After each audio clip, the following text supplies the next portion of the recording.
Greetings and bienvenue, Midnight Crew. Thank you for returning to this broadcast, and welcome to new viewers joining us for the first time. If you like a video, then feel free to subscribe. Although it has since been several days past from where I am currently situated, I wish everyone here a belated Merry Christmas. I certainly hope that your festivities and celebrations were lighter and more joyous than mine have been. This story is written out but will be posted with some time in between posts to ensure that the thread doesn't die before its natural time. I wish to know precisely what I have encountered. I know many of you are probably celebrating and ringing in the new year, but I just can't put this behind me. I have never traveled far beyond my home country of Canada. Others, even those of comparable age to my 22 years, can count at least a handful of countries on their list of exciting past visitations. I can speak of nothing more than a trip to a safe, secluded, luxurious resort in Cancun when I was a boy, or various uneventful border crossings into Michigan. The urge to see with my own eyes what happened outside of my home city has never been particularly strong. One can imagine my genuine surprise when, a little more than a month ago, my girlfriend of the time told me she wanted to bring me along on a holiday visit to her family in Romania. Dora was her name. She truly was the most stunning woman I have ever met. The long auburn hair that draped down her back and featured a slight wave toward the end. The glistening brown eyes like a puppy's. Her curvaceous figure, always accentuated by her style of clothing, replete with innocent little embellishments. A flower on her hair, or perhaps a gleaming bracelet. She always knew how to dress to make me love her even more. Now she wasn't Romanian. She was Hungarian. Dora's family has been settled in the city of Brasov for centuries. As is so often the case in the Balkans and indeed the wider Europe, various diaspora lie outside of their nation's borders. Dora's family is part of the Hungarian diaspora in Transylvania, cut off from their motherland after World War I, reunited briefly during World War II, and now seemingly forever ensconced within Romania. Initially, I was hesitant to go with Dora. I had never met her family. Dora was alone in Canada studying at the same university as I on a student visa. The thought of leaving the relative comfort of Canada for a completely foreign land to meet her family was daunting. Without any information to go off besides Dora's description of them, I imagined her family as a hardy and suspicious group, shrouded in the mysteries of old Europe and nostalgia for communism. I worried myself so needlessly with my anxious fantasies of them on the plane that I was surprised to see the bright beaming faces of Dora's mother and father waiting for us outside of the terminal at the Sibiu airport. Istvan and Zofia were the names of Dora's father and mother respectively. Istvan stood a couple of inches shorter than I, Zofia more so. Both immediately gave off the impression of graciousness. Seeing that I was accompanying Dora, Zofia rushed up to me with arms stretched out, clacking in her heels and making short, hurried strides in her skirt, and embraced me in a very tight hug. She pulled away for a moment to look up at my face, upon which I had a slightly bewildered expression. She looked exactly like Dora if Dora were in her late 40s. Zofia tussled and pulled at my hair and turned to Dora. "O araños," she exclaimed to Dora, then to Istvan. "Eros is yol taplalt," responded Istvan. "Mama, Papa," called Dora, presumably embarrassed at the comments her parents were making about me in Hungarian, and that I was more popular with her parents at the given moment than she was. "Oh, Boksanat. Sorry. We know you speak English. I'm not so good." Istvan came up to me and grasped my hand with his and gripped my arm with his other hand, shaking them heartily. After the first introduction was finished with Istvan and Zofia doting all over me, we left the airport and departed in their Dacia Logan. I had never seen a Dacia in my life, which is not terribly surprising given that the brand is mostly an Eastern European phenomenon. I was taken with the beauty of Brasov when we arrived from Sibiu. It is quite a beautiful city, almost picturesque. To be fair, it has its fair share of commie block buildings, but I saw few of these as we traveled into the vibrant old city core. The medieval architecture of the city is wonderfully preserved. This is where Istvan and Zofia lived. in an old two-story home whose history reaches back into the murky Middle Ages. Like most ancient European cities, the architecture in Brasov placed the buildings close together with small streets and most goods and shops within walking distance. Dora and I had arrived in Romania on December 23rd and planned to stay until at least a few days after New Year's Day. Istvan and Zofia had kindly prepared a great feast for us at their home, which was being attended to by Dora's grandmother while they collected us from the airport. Stepping into the house, I was barraged by the smells of this traditional Hungarian cooking. The smells were foreign to me, but my stomach began to ache greater than it ever has. Dora's grandmother, Hanna, looked at me through the doorway to the kitchen for a moment and then went back to work, clanging pots together or whatever it was she was doing in there. After dinner, Istvan lit his pipe and puffed methodically as we spoke about Canada, school, and new English words he wished to learn. Meanwhile, Zofia would interject every once in a while to ask me pointed questions about marriage and how many children I wished to have. Dora's face grew increasingly red, and she shrunk into her chair as Zofia's familial querying continued. Upon remarking about whether or not Dora would be able to handle more than 2 childbirths, Hannah snapped her dish towel at her daughter. "The boy is so young. You cannot ask him questions like that. They are children. Stop worrying." Hannah spoke in her unique, broken, and accented English. She then turned to look at me with a dagger-like glare, and I felt I had done something wrong. I later learned that this is just how Hannah always looked at people she didn't know. The rest of the evening was uneventful. Dora and I were both exhausted from the plane trip, so we retired early, around 10 p.m. Dora's parents had kept her childhood room just as she left it 4 years ago. All was undisturbed, aside from evidence of Zofia's dusting. We were allowed to sleep in the same bed, though we did not dare to get up to our usual activities. In the morning, Zofia had prepared a breakfast of scrambled eggs, bacon, toast with jam, and orange juice. Dora helped her to bake the bread, done in a traditional style. "I want you to feel just like home here, so I make you something I know you like," she said as the plate was laid before me at the table. We didn't eat lunch, but instead sat at the dinner table and conversed. Dora detailed her plans to go sightseeing with me around Brasov, a proposition to which Istvan and Zofia agreed. However, being that it was Christmas Eve, they urged us to return at a decent time. It was some time before we left, but we managed to get out the door at around 3:30 p.m. "Your mother and Nagi Mama will make dinner and we're serving it early," Istvan said to Dora. "No problem, Appa, we will be back before then." As Dora and I left the house, she started walking towards the dacha. "Why do we need the car? I thought this was a city you could walk through," I said to her. "Haha, Anon, we're not staying here. I'm taking you to Bran Castle. This place is not nearly as exciting." Dora has always been one to embrace all things supernatural and macabre, so although I was a bit surprised we were leaving Brasov, I thought it was only natural she wanted to take me to Bran Castle. Even a Canadian or an American with a passing interest in the supernatural will know of Bran Castle. The castle is most commonly associated with Dracula, as Bram Stoker wrote him. However, I know it wasn't used for inspiration, as Dora has told me many times when she was on a spooky binge. Bran Castle is about a 30-minute drive from Brasov. Typically, it would be a short time to get there, but the winter conditions and traffic slowed us down considerably. "Won't it be closed on Christmas Eve?" I asked Dora. "Oh, I hadn't thought of that," she replied. "Yeah, what happens if no tours are going on today?" Okay, don't start with that yet. I'm sure there's some way we can still see it, even if they're closed."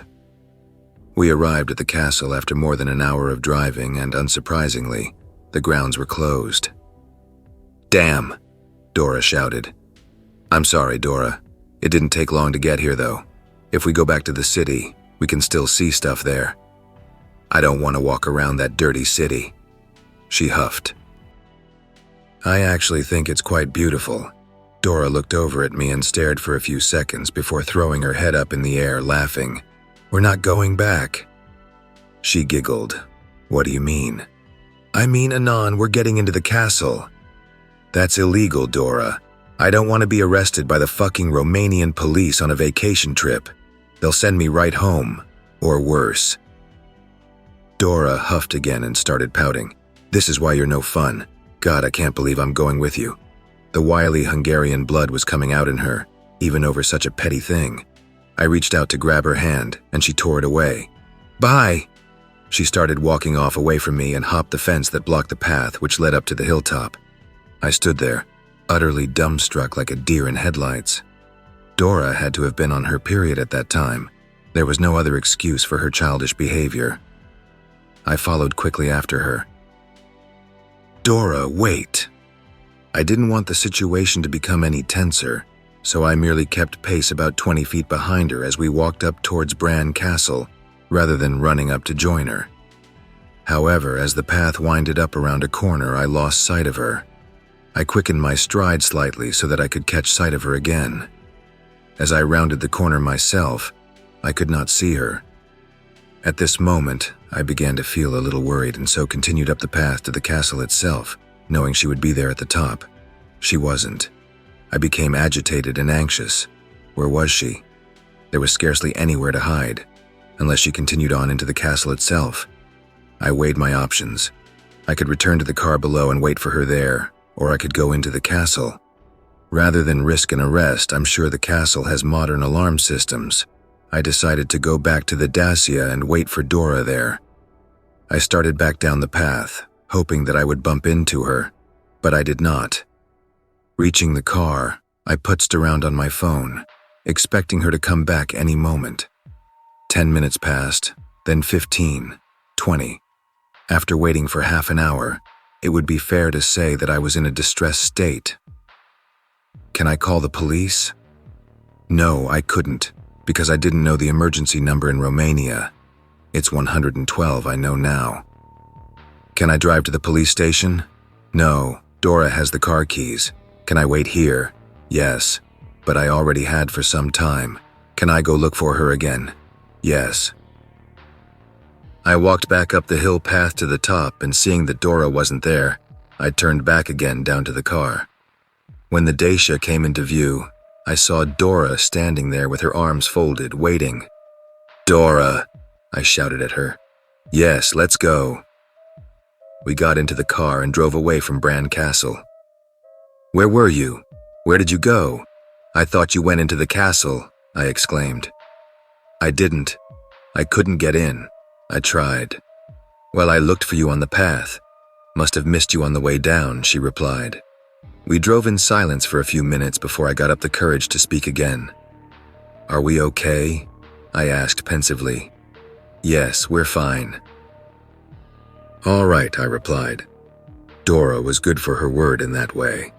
Aside from the occasional outburst like what had just transpired about 30 minutes before, she was straight with her words and always told you the truth.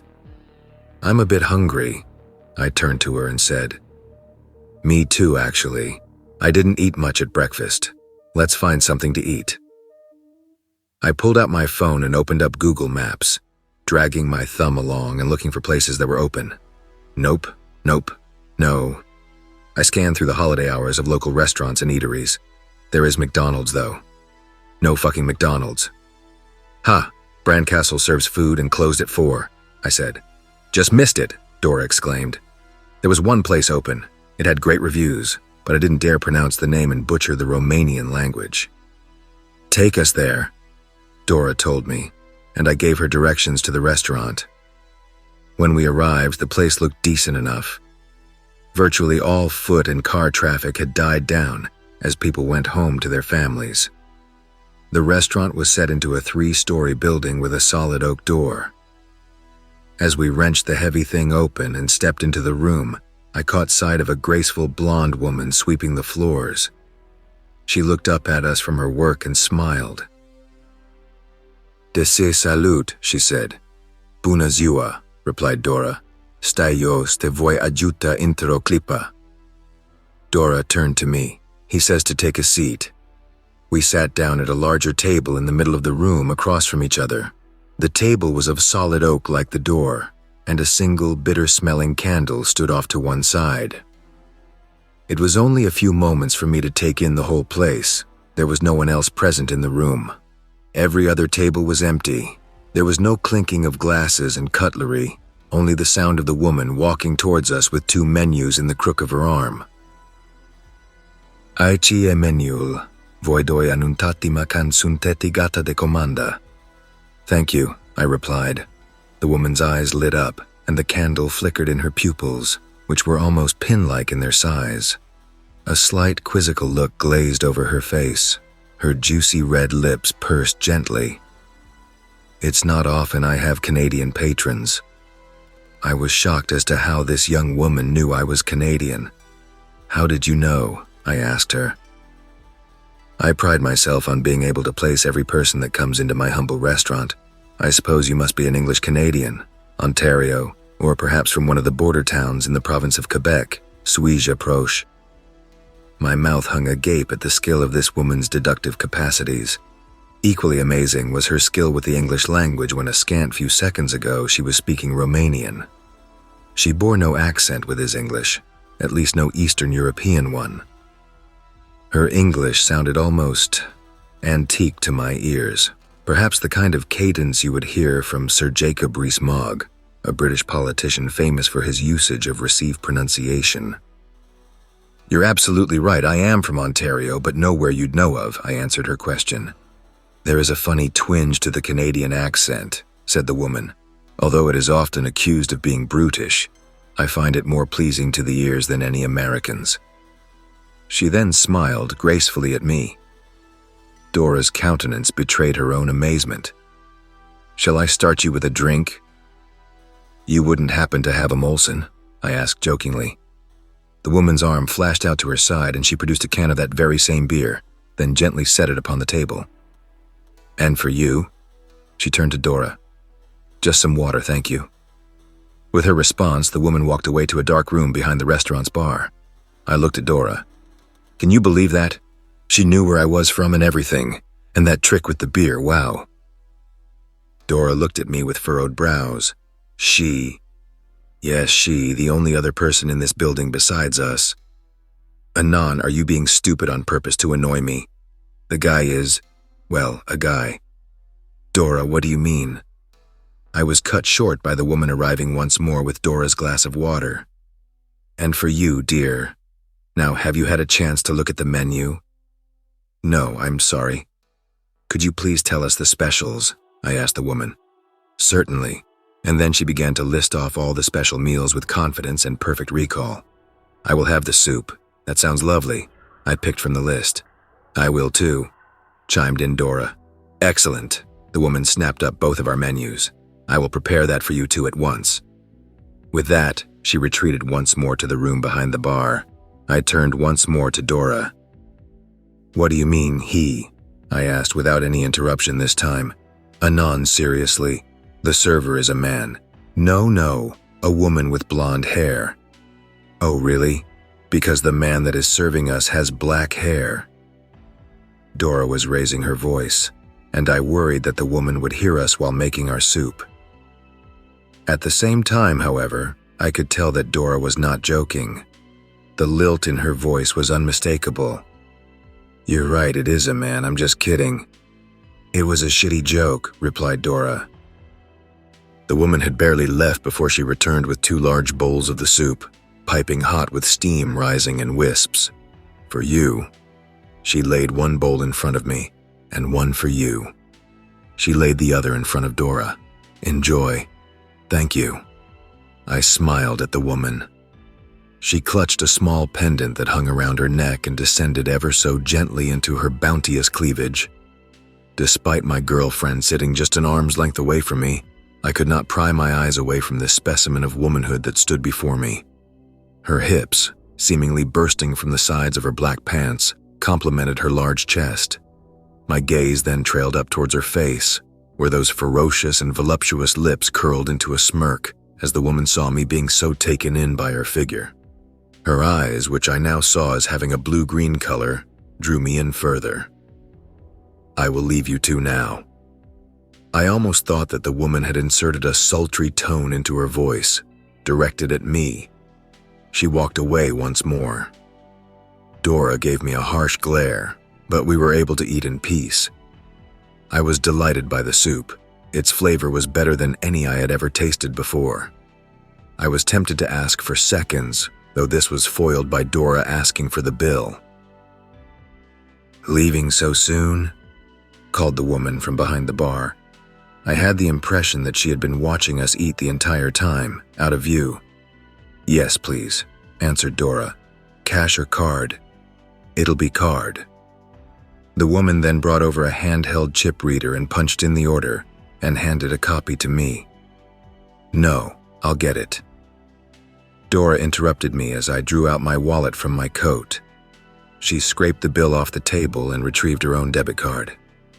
After paying, we both got up, collected our things, and went once more to the door. When we had torn the thing open, a great gust blew over us and brought with it a fierce powder of snow. Visibility was wholly obscured, and I could not even see the sidewalk. We shut the door. "A storm?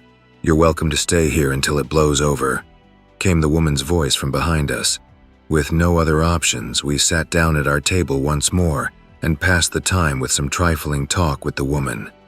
A sense of intense fatigue came over me, and I found it hard to keep my eyes open. "Oh dear, are you feeling well?" I heard the woman say as I faded in and out of sleep. The last sensation I remember before falling unconscious was a smooth, dainty hand petting the nape of my neck. When I awoke, the entire room had gone dark. The candle on the table was no longer lit. Absolutely no light shone anywhere in the place.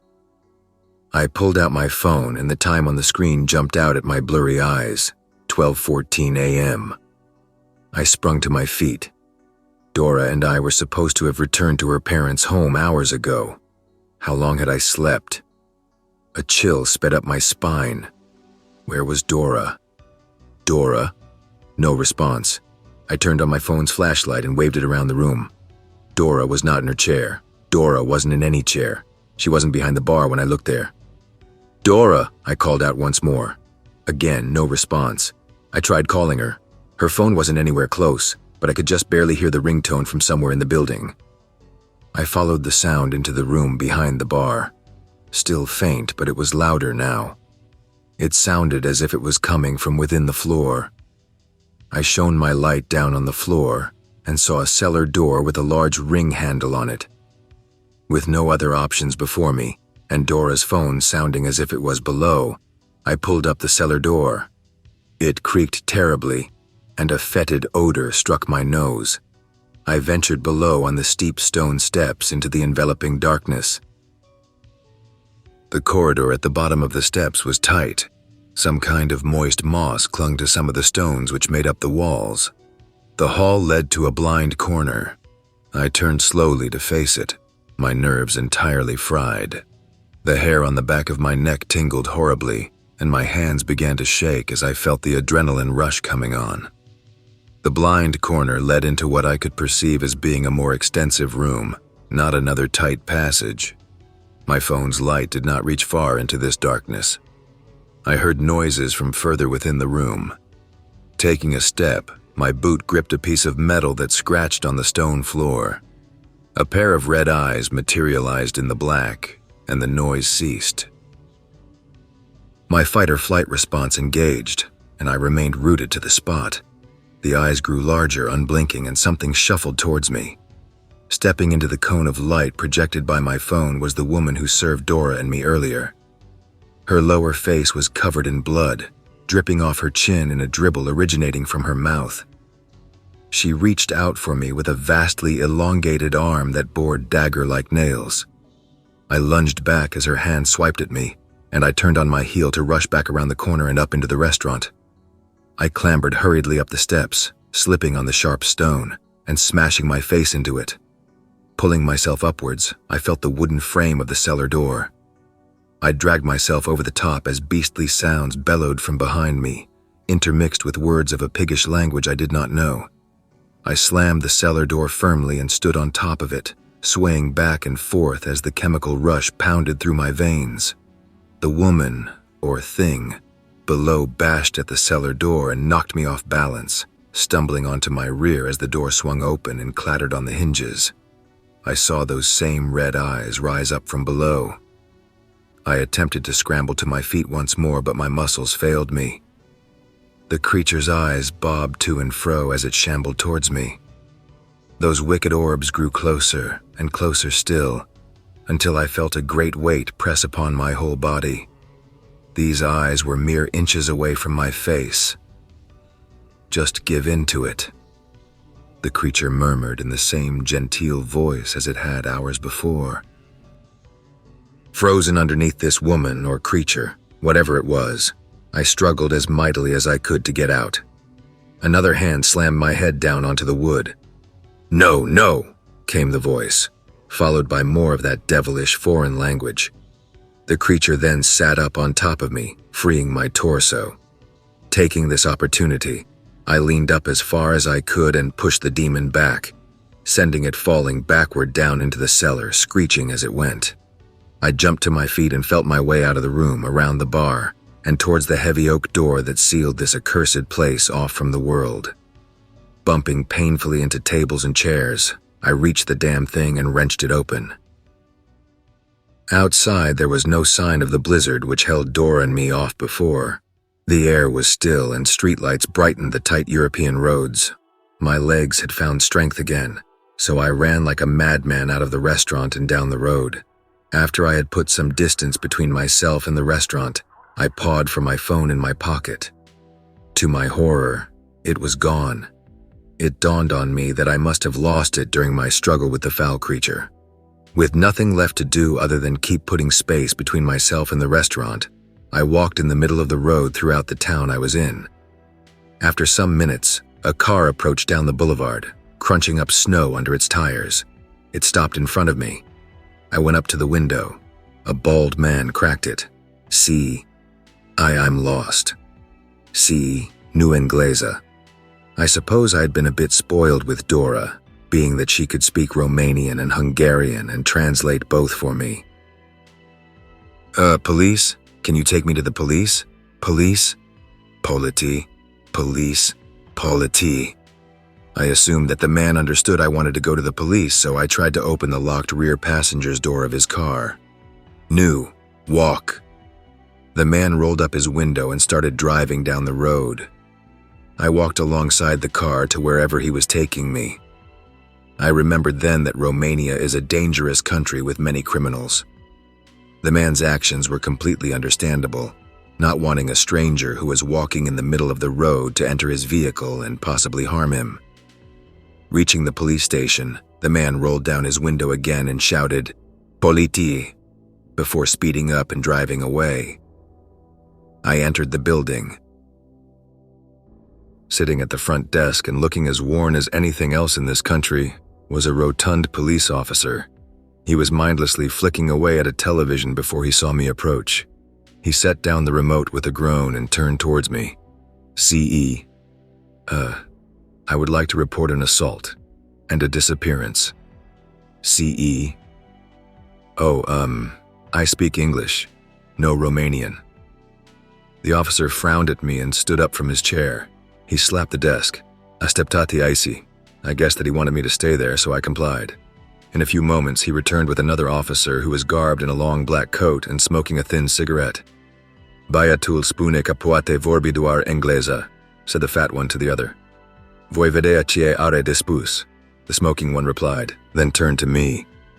"How can I help?" he asked. "My girlfriend and I were assaulted in a restaurant not far from here." "Where is she?" "I blacked out when we were there. She went missing. I couldn't find her before I escaped." I was careful to not reveal anything about the creature then, as I'm sure I would be laughed out. The officer sighed and blew smoke into my face. "What's her name? What's the name of the restaurant? Give me something." "Her name is Dora Nagy." I struggled to recall the name of the place before I faintly remembered it on my phone screen as Dora and I were driving. "The restaurant is called De Martsera." I tried to pronounce its Romanian name. "Never heard of it." "It's not far from here. Please go there and look for her." The officer leaned on the table, plucked his smoke from his mouth and clasped his hands together. His gaze saw through to my heart. "Okay, we will go and check it out. You will come with us." He put his smoke back into his mouth and came around to the side of the desk I stood at. He produced some handcuffs from under his coat. "Hey," I protested. "They're for my safety." The officer cuffed my hands and led me out the door, gripping my arm. He took us around the back of the station to one of the fleet vehicles. He put me in the passenger seat. "I will look this place up on the computer, but you will have to tell me when we're there." "Okay."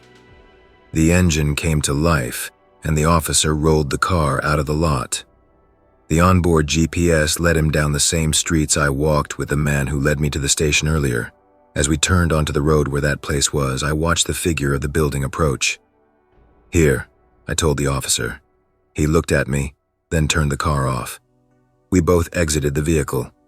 "Stay here while I look inside," he said to me, throwing his cigarette butt into the snow. I nodded in agreement. He started off toward the oak door of DeMart, pulled it open and stepped inside. I saw him looking around with his flashlight in the darkness of the restaurant before he moved out of view. It may sound cliché, saying that is itself a cliché, but I waited against the police car for what seemed like forever, desperately hoping that the officer would come back with a safe Dora. Eventually, the officer did return, but without Dora. His stride towards me betrayed some anger he possessed. He stopped just short of walking into me and placed a firm hand on my shoulder. "Would you like to tell me why there is a body of a young woman in the basement with her insides ripped out?" I shivered and my eyes widened. "What? You can tell me the truth now on record, or I can beat it out of you." "You can't fucking do that. I didn't do that." "Can't do that," the officer mocked me. "I don't know where you're from, but we prefer to get our confessions quickly here." The officer then delivered a heavy blow to the stomach and I curled over in pain, dropping to my knees. "Tell me. It was this woman. I think she owns the place. She hurt me too. She cut my chest here." I showed the cop where the creature had scraped my skin open with her claws. "It was probably self-defense by that poor girl in the basement, you filthy piece of shit." The officer kicked my jaw.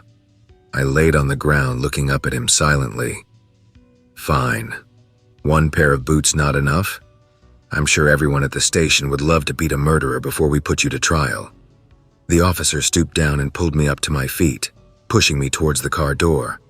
"No, fuck off." I broke free of him and kicked him away.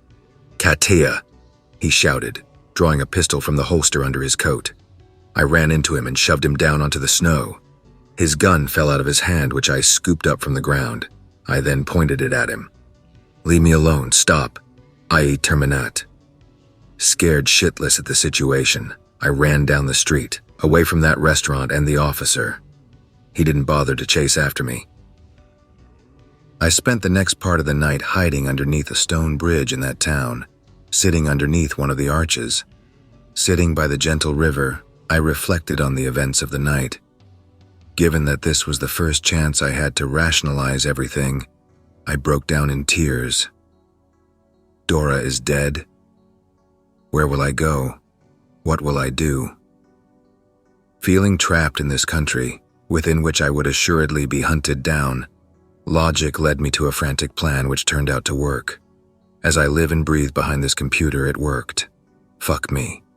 First, I threw the pistol into the river. Next, I stood up to one of the piers of the bridge and repeatedly slammed the chain of the handcuffs into the corner. After some fight with them, the cuffs sheared at the swivel of the left cuff. I then used a large stone I found in the river to smash the lock on the other cuff. Free of the handcuffs, I carried the stone with me back to that fucking restaurant and threw it through the driver's side door of Istvan and Zofia's Dacia. I dug through the console and, thank God, found a spare key. I got behind the wheel and floored it. I drove aimlessly down the streets until I found a 24-hours convenience store. I went inside and purchased a map of the region. Using it, I was able to navigate my way back to Brasov. As dawn approached, I slept in the car for a few hours before setting off to Sibiu Airport. Arriving around noon on December 25th, I booked the next flight out of Cebu to YYZ in Toronto. Thankfully, I had not brought all of my luggage with me into Istvan and Zofia's house when we had arrived.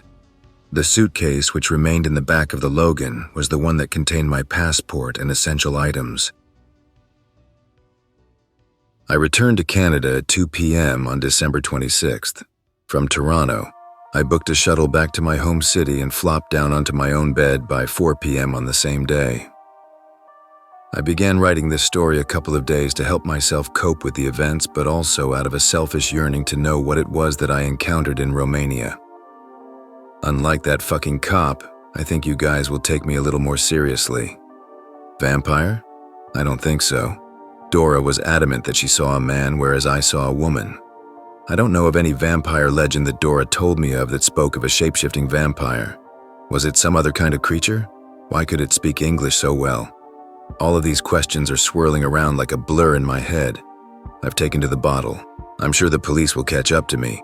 That cop I fought with will probably be able to give a description. From there, they can identify Dora, find Istvan and Zizofia, who will identify me. Then the police, most likely the RCMP, will come to collect me. I won't fight them.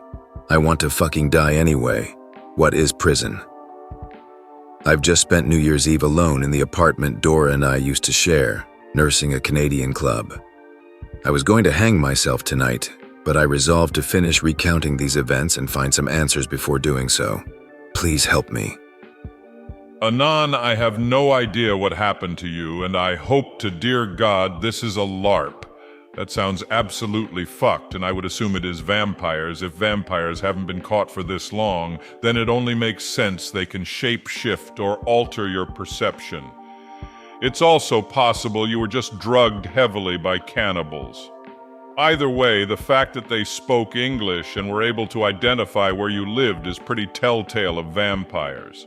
They can live forever, reportedly, so they could live in every part of the world and learn every language and even know ancient forgotten languages. Also, OP, you're fucked. You ran like a fucking coward. At this point, you seem like a fugitive and nobody will ever believe you. I'm not even sure if I believe you, but at the end of the day, I don't know why you'd lie about it on this shithole.